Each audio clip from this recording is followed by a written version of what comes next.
Hi, welcome to Kalkuli creation log. Coriander chicken gravy ಹೇಗೆ ಮಾಡ್ಕೊಳ್ಳೋದು ಅಂತ ನಾನು ನಿಮಗೆ ತೋರಿಸ್ಕೊಡ್ತೀನಿ. ಇದು ಅಕ್ಕಿ ರೊಟ್ಟಿ, ಹಾಗೆ ಕಡುಬು, ಚಪಾತಿ, ಗೀ ರೈಸು ಅಥವಾ ಬಿರಿಯಾನಿ, ಇಲ್ಲಾಂದರೆ ಪ್ಲೈನಾಗಿ ವೈಟ್ ರೈಸು, ಯಾವುದ್ರ ಜೊತೆಗೂ ಪರೋಟ ಇರ್ಬೋದು, ಎಲ್ಲದ್ರ ಜೊತೆಗೂ ಇದು ತುಂಬ ಟೇಸ್ಟಿಯಾಗಿ ಬರುತ್ತೆ. ಇಲ್ಲಿ ನಾನು ಮೊದಲಿಗೆ ಒಂದು ಅರ್ಧ kg ಚಿಕನನ್ನು ನಿಮಗೆ ಹೇಗೆ ಪೀಸ್ ಬೇಕೋ ಆ ರೀತಿ ಚಿಕ್ಕದಾಗಾದರೂ ಮಾಡ್ಕೊಳ್ಬೋದು, ದೊಡ್ಡದಾಗಾದರೂ ಮಾಡ್ಕೊಳ್ಬೋದು. ನಾನು ವಾಶ್ ಮಾಡಿಬಿಟ್ಟು ನೀರೆಲ್ಲ ಕ್ಲೀನಾಗಿ ಡ್ರೈನ್ ಮಾಡಿ ಇಟ್ಕೊಂಡಿದ್ದೀನಿ. ಇದು ತುಂಬ ಕ್ವಿಕ್ಕಾಗೂ ಆಗುತ್ತೆ, ಹಾಗೆ ಈಸಿಯಾಗೂ ಸಹ ಮಾಡ್ಕೊಳ್ಬೋದು. ನಂತರ ಇದಕ್ಕೆ ಉಳಿದ ಸಾಮಗ್ರಿಗಳನ್ನು ನಾನಿಲ್ಲಿ ತೋರಿಸ್ಕೊಡ್ತೀನಿ. ನಾನು ಇಲ್ಲಿ ಸ್ವಲ್ಪ ಒಂದು 2 ಟೇಬಲ್ ಸ್ಪೂನ್ ಆಗಷ್ಟು ಮೆಂತ್ಯ ಸೊಪ್ಪನ್ನು, ಬರೀ ಸೊಪ್ಪು ಮಾತ್ರ ನಾನು ಹೆಚ್ಚಿ ಇಟ್ಕೊಂಡಿದ್ದೀನಿ. ಇದು ಒಗ್ಗರಣೆಗೆ ಹಾಕೋದಕ್ಕೆ ಇದು ತುಂಬ ಚಂದ ಟೇಸ್ಟ್ ಕೊಡುತ್ತೆ. ಅದು ಆಪ್ಷನಲ್ಲು, ನೀವು ಬೇಕು ಅಂದರೆ ಹಾಕ್ಕೊಳ್ಬೋದು, ಬೇಡ ಅಂದರೆ ನೀವು ಇದನ್ನು ಸ್ಕಿಪ್ ಸಹ ಮಾಡ್ಕೊಳ್ಬೋದು. ನಂತರ ನಾನಿಲ್ಲಿ ಖಾರಕ್ಕೆ ಎಷ್ಟು ಬೇಕೋ ಅಷ್ಟು ಹಸಿಮೆಣಸನ್ನು ಇಟ್ಕೊಂಡಿದ್ದೀನಿ. ಇದನ್ನು ನೀವು ನಿಮ್ಮ ಖಾರಕ್ಕೆ ಹೇಗೆ ಬೇಕೋ ಹಾಗೆ ನೀವು ನೋಡಿಬಿಟ್ಟು ಹಾಕ್ಕೊಳ್ಬೋದು. ಆಮೇಲೆ ಇಲ್ಲಿ ಒಂದು ಮೀಡಿಯಮ್ ಸೈಜು ನೀರುಳ್ಳಿಯನ್ನು ಈ ರೀತಿ ಹೆಚ್ಚಿ ಇಟ್ಕೊಂಡಿದ್ದೀನಿ. ಹಾಗೆ ನಾನಿಲ್ಲಿ ಕೊತ್ತಂಬರಿ ಸೊಪ್ಪನ್ನು ಸ್ವಲ್ಪ ಜಾಸ್ತಿಯಾಗಿ ತೊಗೊಂಡಿದ್ದೀನಿ. ಒಂದು ಅರ್ಧ ಕಟ್ಟಾಗಷ್ಟು ಕೊತ್ತಂಬರಿ ಸೊಪ್ಪನ್ನು ತೊಗೊಂಡಿದ್ದೀನಿ. ನೀವು ತುಂಬ ಜಾಸ್ತಿನೂ ಹಾಕ್ಕೊಳ್ಳೋದು ಬೇಡ ಕೊತ್ತಂಬರಿ ಸೊಪ್ಪು, ಹಾಗೆ ತುಂಬ ಕಡಿಮೆನೂ ಹಾಕ್ಕೊಳ್ಳೋದು ಬೇಡ. ಇದಕ್ಕೆ ಮೈನ್ ಇಂಗ್ರೀಡಿಯೆಂಟೇ ಕೊತ್ತಂಬರಿ ಸೊಪ್ಪು. ಅರ್ಧ ಟೀ ಸ್ಪೂನ್ ಆಗಷ್ಟು ಅರಿಶಿನ ಪುಡಿ ತೊಗೊಂಡಿದ್ದೀನಿ. ಹಾಗೆ 1 ಟೀ ಸ್ಪೂನ್ ಆಗಷ್ಟು ಕಾಳುಮೆಣಸಿನ ಪುಡಿಯನ್ನು ತೊಗೊಂಡಿದ್ದೀನಿ. ನಂತರ ಉಪ್ಪು ಎಷ್ಟು ಬೇಕೋ ಅಷ್ಟು ರುಚಿಗೆ. ಆಮೇಲೆ ಇಲ್ಲಿ 1 ಇಂಚು ಶುಂಠಿಯನ್ನು ನಾನು ಹೆಚ್ಚಿಟ್ಕೊಂಡಿದ್ದೀನಿ. ಹಾಗೆ 1 ಗಡ್ಡೆ ಬೆಳ್ಳುಳ್ಳಿಯನ್ನು ನಾನು ಈ ರೀತಿ ಬಿಡಿಸ್ಬಿಟ್ಟು ಇಟ್ಕೊಂಡಿದ್ದೀನಿ. ನಂತರ ಇಲ್ಲಿ ನಾನು ಇನ್ನೊಂದು ಸ್ವಲ್ಪ ದೊಡ್ಡ ಸೈಜಿನ ನೀರುಳ್ಳಿಯನ್ನು ಈ ರೀತಿ ಹೆಚ್ಚಿಬಿಟ್ಟು ಸ್ವಲ್ಪ ಆಯಿಲ್ ಹಾಕಿ ಫ್ರೈ ಮಾಡಿ ಇಟ್ಕೊಂಡಿದ್ದೀನಿ. ಇದನ್ನು ಹಸಿಯಾಗಿ ಹಾಕ್ಕೊಳ್ಬೋದು, ಆದರೆ ಕೆಲವೊಂದು ಸರಿ ನನಗೆ ಅದರದ್ದು ಫ್ಲೇವರು, ಹಸಿ ನೀರುಳ್ಳಿ ಫ್ಲೇವರು ಅಷ್ಟು ಇಷ್ಟ ಆಗೋದಿಲ್ಲ. ಹಾಗಾಗಿ ನಾನೇನು ಮಾಡ್ತಾಯಿದ್ದೀನಿ, ಇದನ್ನು ಸ್ವಲ್ಪ ಆಯಿಲಲ್ಲಿ ಫ್ರೈ ಮಾಡಿ ಇಟ್ಕೊಂಡಿದ್ದೀನಿ. ಇದನ್ನು ನಾವು ರುಬ್ಬ ಖಾರ ಏನಿರುತ್ತೆ ಅದಕ್ಕೆ ಹಾಕ್ಕೊಳ್ಳೋದಕ್ಕೆ. ಆಮೇಲೆ ಬೇರೆ ಒಗ್ಗರಣೆಗೆ ನಾನಿಲ್ಲಿ ಬೇರೆ ನೀರುಳ್ಳಿಯನ್ನು ಇಟ್ಕೊಂಡಿದ್ದೀನಿ. ಇದು ತುಂಬ ಕ್ವಿಕ್ಕಾಗಿ ಮಾಡ್ಕೊಳ್ಬೋದು, ಹಾಗೆ ತುಂಬ ಟೇಸ್ಟಿಯಾಗಿಯೂ ಬರುತ್ತೆ. ಇವಾಗ ಮೊದಲಿಗೆ ನಾವು ಖಾರ ರುಬ್ಕೊಳ್ಳೋದಕ್ಕೆ ಏನೇನು ಬೇಕೋ ಅದನ್ನು ಹಾಕ್ಕೊಂಡ್ಬಿಟ್ಟು ನಾವು ಖಾರನ ರುಬ್ಬೋಕ್ಕೆ ರೆಡಿ ಮಾಡ್ಕೊಳ್ಳೋಣ. ಈಗ ಮೊದಲಿಗೆ ನಾನು ಕೊತ್ತಂಬರಿ ಸೊಪ್ಪನ್ನು ಮಿಕ್ಸಿ ಜಾರಿಗೆ ಹಾಕ್ಕೊಂಡಿದ್ದೀನಿ. ನಂತರ ಶುಂಠಿ ಮತ್ತು ಬೆಳ್ಳುಳ್ಳಿ ಏನು ಇಟ್ಕೊಂಡಿದ್ದೀವಲ್ಲ ಇದನ್ನು ಸಹ ನಾನಿಲ್ಲಿ ಆ್ಯಡ್ ಮಾಡ್ಕೊಳ್ತಾ ಇದ್ದೀನಿ. ಆಮೇಲೆ ಖಾರಕ್ಕೆ ಬೇಕಾದಷ್ಟು ಹಸಿಮೆಣಸು, ಇದು ಚಿಕ್ಕ ಹಸಿಮೆಣಸು ತುಂಬ ಖಾರ ಇರೋದ್ರಿಂದ ನಾನು ಮೊದಲಿಗೆ ಕಡಿಮೆ ಹಾಕ್ಕೊಳ್ತಾ ಇದ್ದೀನಿ. ಇಲ್ಲೊಂದು 5-6 ಹಸಿಮೆಣಸನ್ನು ಹಾಕ್ಕೊಳ್ತಾ ಇದ್ದೀನಿ. ಹಸಿಮೆಣಸು ಉಪಯೋಗಿಸಿ ಮಾಡೋದ್ರಿಂದ ಇದು ಗ್ರೀನ್ ಆಗೂ ಬರುತ್ತೆ ಕಲ್ಲರು, ಹಾಗೆ ಇದ್ರದ್ದು ಟೇಸ್ಟ್ ಸಹ ಬೇರೆಯಾಗಿ ಬರುತ್ತೆ. ನಂತರ ನಾನೀಗ ಇದು ಏನು ನೀರುಳ್ಳಿ ಹುರಿದಿರೋದಿದೆ ಇದನ್ನು ಜಾರಿಗೆ ಹಾಕ್ಕೊಂಡು ಸ್ವಲ್ಪ ನೀರು ಹಾಕ್ಕೊಂಡು ಗಟ್ಟಿಯಾಗಿ ಇದನ್ನು ಪೇಸ್ಟ್ ಮಾಡಿ ಇಟ್ಕೊಳ್ತಾ ಇದ್ದೀನಿ. ಇವಾಗ ನೋಡಿ, ನಾನು ಖಾರಕ್ಕೆ ಬೇಕಾದಷ್ಟು ಹಸಿಮೆಣಸನ್ನು ಹಾಕ್ಕೊಂಡ್ಬಿಟ್ಟು ಇದನ್ನು ಸ್ವಲ್ಪ ನೀರು ಹಾಕಿಬಿಟ್ಟು ಈ ರೀತಿ ಫೈನ್ ಪೇಸ್ಟು ಮಾಡ್ಕೊಂಡಿದ್ದೀನಿ. ನೀವು ಇಷ್ಟು ನುಣ್ಣಗೆ ರುಬ್ಕೊಂಡ್ರೆ ಸಾಕಾಗುತ್ತೆ. ಇವಾಗ ಇದು ಮಸಾಲ ರೆಡಿಯಾಗಿದೆ.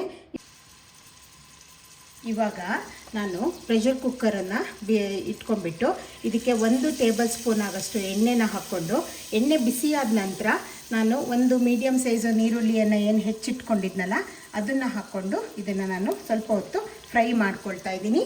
ನೀರುಳ್ಳಿ ಸ್ವಲ್ಪ ಹೊತ್ತು ಫ್ರೈ ಆಗಿ ಕಲ್ಲರು ಚೇಂಜ್ ಆಗಬೇಕಾಗತ್ತೆ, ಅಷ್ಟು ತನಕ ನೀವು ಇದನ್ನು ಫ್ರೈ ಮಾಡಿ.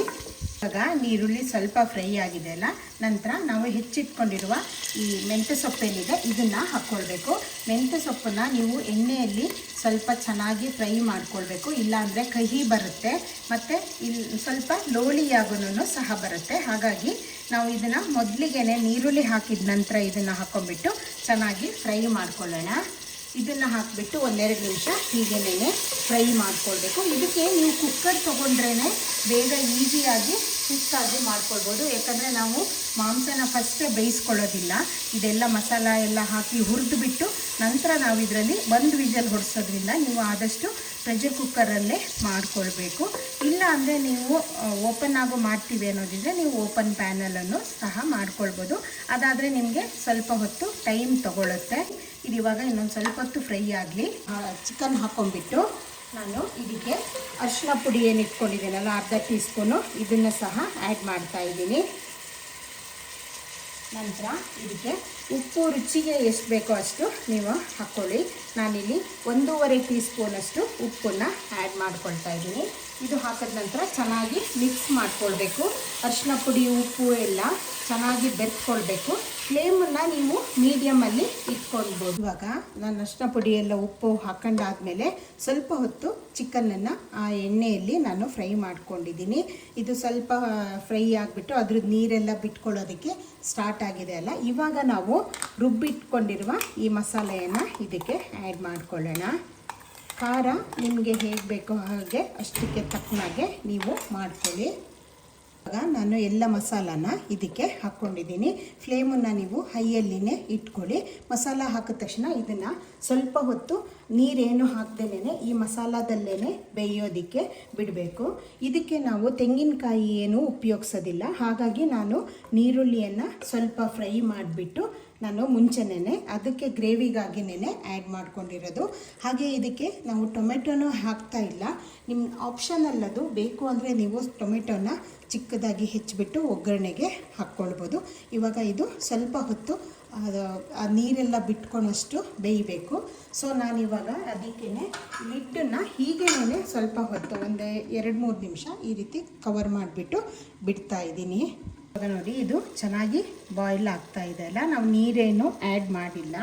ನಾನು ಅದೇ ಮಿಕ್ಸಿ ಜಾರಿಗೆ ಒಂದು ಅರ್ಧ ಕಪ್ ಆಗಷ್ಟು ನೀರನ್ನು ಹಾಕ್ಕೊಂಡ್ಬಿಟ್ಟು ಇದಕ್ಕೆ ಆ್ಯಡ್ ಮಾಡ್ಕೊಳ್ತಾ ಇದ್ದೀನಿ. ನಿಮಗೆ ಗ್ರೇವಿ ಜಾಸ್ತಿ ಬೇಕು ಅಂದರೆ ನೀವು ಜಾಸ್ತಿ ಆ್ಯಡ್ ಮಾಡ್ಕೊಳ್ಬೋದು.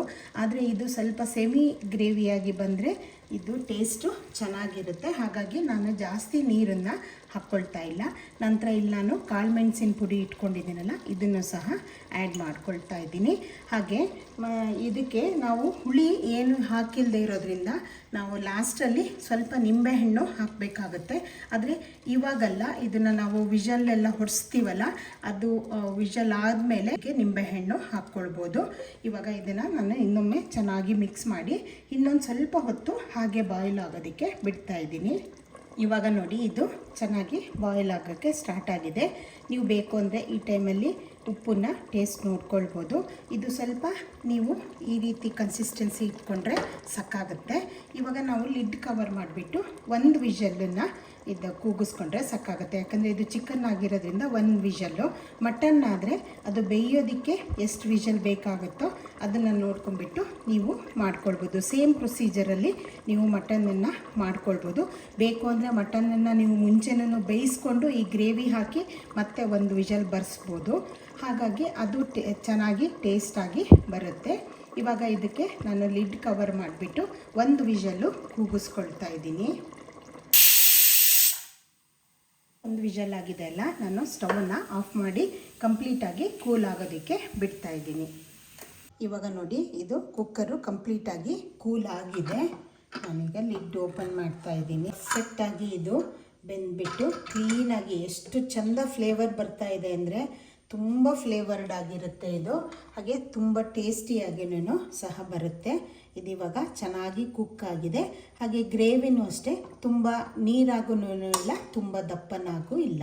ನೋಡಿ ಈ ಕನ್ಸಿಸ್ಟೆನ್ಸಿ ಇರುತ್ತೆ. ನೀವು ಒಂದು ಅರ್ಧದಿಂದ 3/4 ಕಪ್ ಆಗಷ್ಟು ನೀರು ಹಾಕ್ಕೊಂಡ್ರೆ ಸಾಕಾಗತ್ತೆ.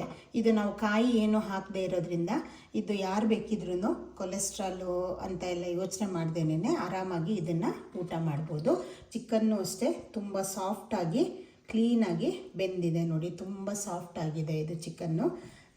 1 ವಿಷಲ್ ಬರ್ಸ್ಕೊಂಡ್ರೆ ಸಾಕಾಗುತ್ತೆ. ನಿಮಗೆ ಇನ್ನೂ ಸಾಫ್ಟಾಗಿ ಬೇಕು ಅನ್ನೋದಿದ್ರೆ ನೀವು ಇನ್ನೊಂದು ವಿಷಲನ್ನು ಸಹ ಬರ್ಸ್ಬೋದು. ಇವಾಗ ಇದು ಕ್ಲೀನಾಗಿ ಎಲ್ಲ ಆಗಿದೆ ಅಲ್ಲ. ನೀವು ಉಪ್ಪನ್ನು ನೋಡಿಬಿಟ್ಟು ಬೇಕು ಅಂದರೆ ಇವಾಗೂ ಸಹ ಆ್ಯಡ್ ಮಾಡ್ಕೊಳ್ಬೋದು. ಹಾಗೆ ನೀವು ಚಪಾತಿ, ಬಿರಿಯಾನಿ ಅಥವಾ ಅಕ್ಕಿ ರೊಟ್ಟಿ, ಕಡುಬು ಎಲ್ಲದಕ್ಕಾದರೆ ನೀವು ಸ್ವಲ್ಪ ಉಪ್ಪನ್ನು ಕಮ್ಮಿ ಇಟ್ಕೊಳ್ಳಿ. ಯಾಕಂದರೆ ನಾವು ಅದಕ್ಕೂ ಹಾಕೋದ್ರಿಂದ ಇದರಲ್ಲಿ ಉಪ್ಪು ನೀವು ಸ್ವಲ್ಪ ಕಮ್ಮಿ ಹಾಕ್ಕೋಬೋದು. ವೈಟ್ ರೈಸಿಗಾದರೆ ನೀವು ಇದರಲ್ಲಿ ಸ್ವಲ್ಪ ಉಪ್ಪನ್ನು ನಾರ್ಮಲಾಗಿ ಹಾಕ್ಕೊಳ್ಬೋದು. ಇದು ಗೀ ರೈಸ್ ಜೊತೆಗೂ ಇದು ತುಂಬ ಚೆನ್ನಾಗಿ ಬರುತ್ತೆ. ಇಲ್ಲಿ ನಾವು ಹುಳಿ ಏನು ಆ್ಯಡ್ ಮಾಡಿಲ್ಲದೆ ಇರೋದ್ರಿಂದ ನಾನು ಇವಾಗ ಅರ್ಧ ನಿಂಬೆಹಣ್ಣನ್ನು ಇದಕ್ಕೆ ಲಾಸ್ಟಲ್ಲಿ ನೀವು ಸರ್ವ್ ಮಾಡೋಕ್ಕಿಂತ ಮುಂಚೆ ನಾನಿಲ್ಲಿ ನಿಂಬೆಹಣ್ಣನ್ನು ಹಾಕ್ಕೊಳ್ತಾ ಇದ್ದೀನಿ. ನಿಂಬೆಹಣ್ಣು ಹಾಕಿದ್ಮೇಲೆ ನಾನು ಕುದಿಸ್ತಾ ಇಲ್ಲ. ನಿಂಬೆಹಣ್ಣು ಹಾಕಿದ್ಮೇಲೆ ಕುದಿಸ್ಬಾರ್ದು, ಅದರದ್ದು ಕ್ವಾಲಿಟೀಸ್ ಎಲ್ಲ ಹೋಗುತ್ತೆ ಅಂತ ಹೇಳಿಬಿಟ್ಟು. ಸೊ ನಾನು ಹಾಗಾಗಿ ಲಾಸ್ಟಲ್ಲಿ ಆ್ಯಡ್ ಮಾಡ್ತಾ ಇದ್ದೀನಿ. ಇವಾಗ ಇದು ಹಾಕಿದ್ಮೇಲೆ ಸ್ವಲ್ಪ ಇದನ್ನು ಚೆನ್ನಾಗಿ ಮಿಕ್ಸ್ ಮಾಡ್ಕೊಳ್ಳಿ.